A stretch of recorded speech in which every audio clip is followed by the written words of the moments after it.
अवधूत चिंतन श्री गुरुदेव दत्त श्री स्वामी समर्थ. कसे आहात मित्र आणि मैत्रिणींनो? आय होप मस्त असाल आणि मस्तच राहा. तर एक नजर खरेपणावर या चॅनलमध्ये तुम्हा सर्वांचे अगदी मनापासून स्वागत करते. तुमच्या सर्व चांगल्या इच्छा पूर्ण होऊ दे अशी महाराजांच्या चरणी प्रार्थना करते आणि व्हिडिओला सुरुवात करते. तर मित्र आणि मैत्रिणींनो, झाला आता दसरा झाला आहे. दगदग 9 दिवसाची आपली जी धावपळ होती, ज्या सेवा होत्या, त्या आपण परिपूर्णपणे मनोभावे प्रत्येकाने आपापल्या परीनं सर्व काही पार पाडलेलं आहे. आणि आता आपल्याला येणाऱ्या दिवाळीचंही स्वागत करायचं आहे. तर पुढेही अजून चांगलीच दगदग धावपळ सगळे विषय असतातच सर्व महिलांसाठी. कारण कसं आहे, महिलांना घरातील सर्व जबाबदाऱ्या पार पाडून नंतर काही गोष्टींना वेळ द्यावा लागतो आणि देतातही. तर कसं आहे, ज्यांना आता इथून आजपर्यंत तशा तरी कसं आहे, प्रत्येकजण आपापल्या मराठी माणूस म्हणून प्रत्येकजण आपापल्या परीनं होता होईल जेवढं माहिती आहे तेवढा सेवा करतच असतात. आपल्या जीवनामध्ये प्रत्येकाला सुख हवं असतं आणि त्या सुखाच्या प्राप्तीसाठी जे काही करता येईल तो प्रत्येक व्यक्ती करतच असतो. पण काहींना असंही आहे अजूनही, कारण हे सध्याचं कसं आहे की नाही का, अगदी कॅम्प्युटर टाईप जिंदगी सर्वांचीच चालू आहे. अगदीच नाही का, वेळ म्हणजे वेळ हा वेळेअभावी काही कारणांकडे दुर्लक्ष होतं आणि त्यामुळं आपलं सुख समाधान कुठंतरी पळून जातं. थोडक्यात की काही दगदगीच्या विषयामध्ये, पण ती आपल्याला काही नियम जे आहेत की जीवनात जे आपल्याला सुख प्राप्त करणारे काही नियम आहेत ते अगदी छोटे छोटे असतात. ते उठता बसताही आपल्याला साध्य करता येतं, फक्त त्याची माहितीही असणं तेवढंच महत्त्वाचं असतं.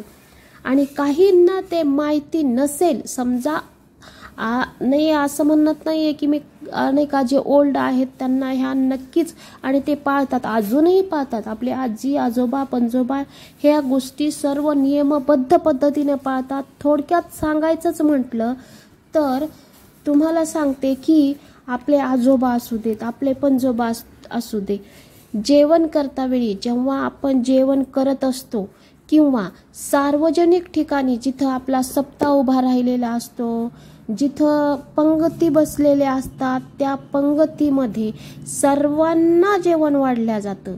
पंगतीमध्ये जेवण सर्वांना वाढून झाल्यानंतर जो काही आपल्याला नाही का एक श्लोक घेतला जातो, एक मंत्र बोलल्या जातात. जेवणा अगोदर आपण देवाचं नामस्मरण करतो, कारण अन्न हे पूर्ण ब्रह्म आहे.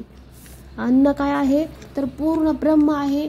आणि हे काही इतरांना किंवा कुणालाही सांगायची गरज नसते, पण एक उदाहरण म्हणून की ते कसं आहे, ते ऐकून असतात. लहानांपासून थोऱ्यांपर्यंत सर्वजणच ऐकून असतात. आणि पहा, पंक्तीमधल्या जेवण करण्याची एक मजा, एक टेस्ट, एक चव. विचार करा की पंक्तीमध्ये जेव्हा आपण देवाच्या नामस्मरण करून आपण ते 2 घास आपण तोंडात टाकतो, तेव्हा त्याचा स्वादिष्टपणा, त्याचा रुचकरपणा, त्याची टेस्ट कित्येक पट्टीनं वाढलेली असते.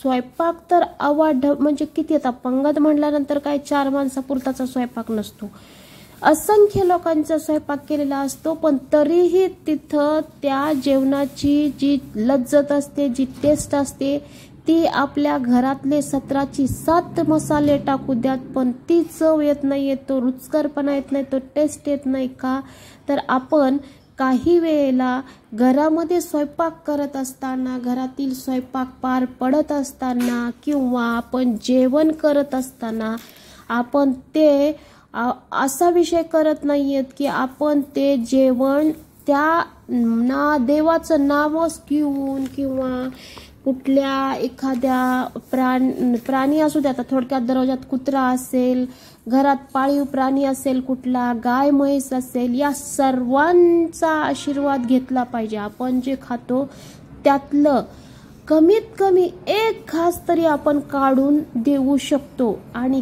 त्यात जे समाधान आहे ते त्यानंतर तुम्हाला कळून जातं. तर तेव्हा या विषयासाठी अजूनही हे आपले मोठे करतच असतात आणि आत्ताच्या पिढीला हे माहिती नाहीये आणि ज्यांना माहिती नाहीये त्यांच्यासाठीच हा व्हिडिओ असतो आणि आहे माझा थोडक्यात.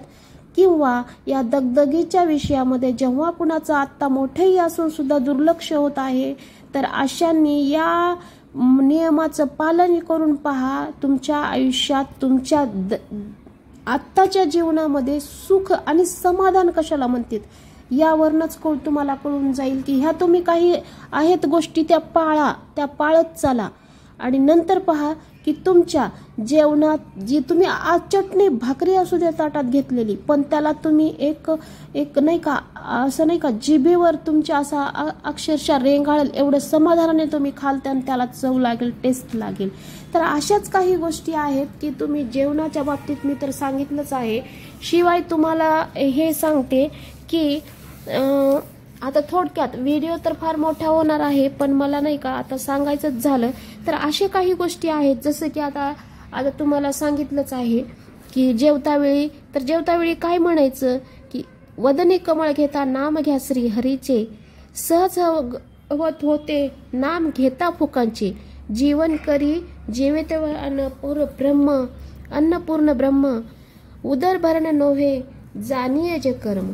म्हणजे जे हे जाणतात त्यांनाच कळतं की हे सर्व म्हणजे काय अर्थ काय आहे याचा आणि ते हे आपल्याला जेव्हा पाठ होतं जेव्हा आपण नित्यनेमाने आपल्या प्रति जेवणाच्या अगोदर जेव्हा कमीत कमी संध्याकाळ आणि सकाळच्या वेळेला तर याचं पालन करावं आणि नंतर मग तुमच्यात जो काही नाही का जेवणामध्ये तुम्हाला हा नको मला ही भाजी आहे ही नाही का पोळी नको भाकरी नको हा जो तुमचा नाही का असा काही जिभेच्या चोचल्याचा जो परिणाम हे असतो तो कदाचित 90% कमी झालेला असू शकतो आणि तुम्हाला जे मिळेल त्याच्यामध्ये तुम्हाला समाधान तर मिळणारच शिवाय तुम्हाला एक वेगळीच म्हणजे नाही का आत्म्यातून एक समाधान वेगळंच भेटणार, तुम्हाला टेस्टही वेगळीच येणार.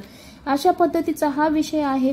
शिवाय सकाळी उठून जेव्हा तुम्ही आंघोळीला जाता आता कसं आहे 2 टाइम करतं कोण 1 टाइम करतं पण जेव्हा तुम्ही आंघोळीला जाता प्रत्येक गोष्टीच्या नियमावली आहेत. आंघोळीला गेल्यानंतरही तुम्ही एक छोटासा श्लोक बोलायचा ती थोडक्यातच सांगते मी तुम्हाला की नंदी बसा गंगेमध्ये जावा कैलासाला आणि आपलं स्वतःचं नाव घ्यायचं आहे आणि डॅश आला आंघोळीला किंवा आली आंघोळीला सांगा सदाशिवाला किंवा तुम्हाला ज्या देवाचं नाव घ्यायचं असेल तुमची ज्या देवावरती भक्ती असेल त्या देवाचं नाव घेऊन सांगायचं की आली किंवा आले आहे आंघोळीला सांगा कुठल्या तुम्हाला जो देव घ्यायचा आहे देवाचं नाव घ्यायचं आहे त्या देवाचं नाव घ्यायचं आहे. तर अशा तऱ्हेने तुम्ही आंघोळ करत्या वेळी सुद्धा हा मंत्र बोलू शकता. कारण असं करून बघा ह्या सगळ्या एक छोटे श्लोक आहे छोटंसं आहे पण त्याचा एक अवाढव्य शक्ती आहे. यामध्ये जे तुम्हाला सुख पाहिजे आहे पैशानं सुख प्राप्त करता येत नाही तुम्ही पैसा कमवू शकता आणि योग्य त्या ठिकाणी पैसाही तेवढाच गरजेचा आहे. पैसाही कमवा पण पैशासोबत जर तुमच्या अंगी हेही गुण असतील तर मित्रमैत्रिणींनो सर्वांसाठी सांगते तुमच्या एवढा श्रीमंत माणूस तुमच्या एवढा समाधानी माणूस एखादा मोठा कुठला अधिकारी मंत्रीही असू शकत नाही. एवढे तुम्ही स्वतःला श्रीमंत फील करा. तुम्ही जाणून घ्या आणि करून पहा. शिवाय दुसरी गोष्ट आहे की तुम्हाला संध्याकाळी झोपत आहात तुम्ही दगदग केलेली आहे तुम्हाला वदवद झालेली आहे तुमचा भरपूर शीण आलेला आहे तुमच्या शरीराला पण तरीही जर तुम्ही झोपता वेळी एवढेही तुम्ही शिनलेले आहात पण न चुकता जर तुम्ही झोपता वेळीही हा मंत्र बोला की निज कुडी तुळशी पुडी तुळस वृंदानाच्या पोटी माय भागीरथीच्या पोटी देह लोटला चांदीचा करंडा सोन्याची धार आणि टाका धरणीवर भार किंवा टाका धरतीवर भार.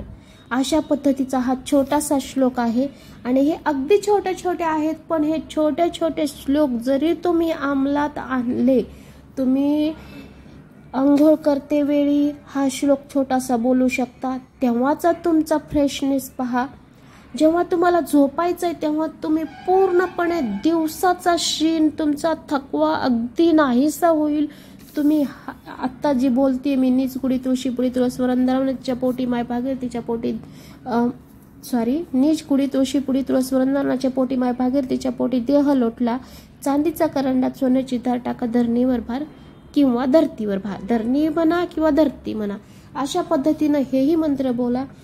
तुम्हाला शक्य असेल तेवढं सकाळी उठून तुम्ही तळ हातात पहा.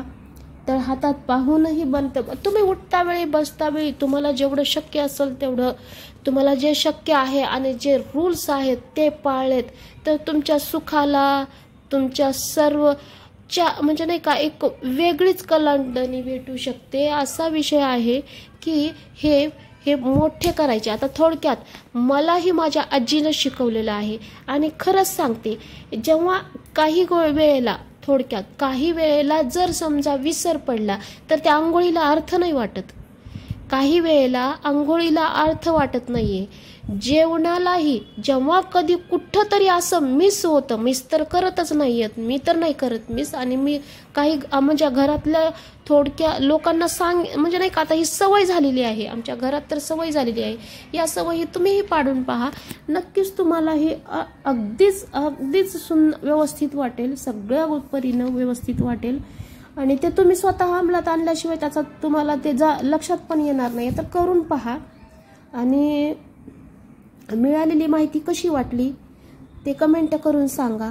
व्हिडिओला लाईक शेअर करा आणि चॅनलला सबस्क्राईब करायला पण अजिबात विसरू नका. तर भेटूयात आपण पुढच्या व्हिडिओमध्ये. तोपर्यंत बाय बाय सर्वांना.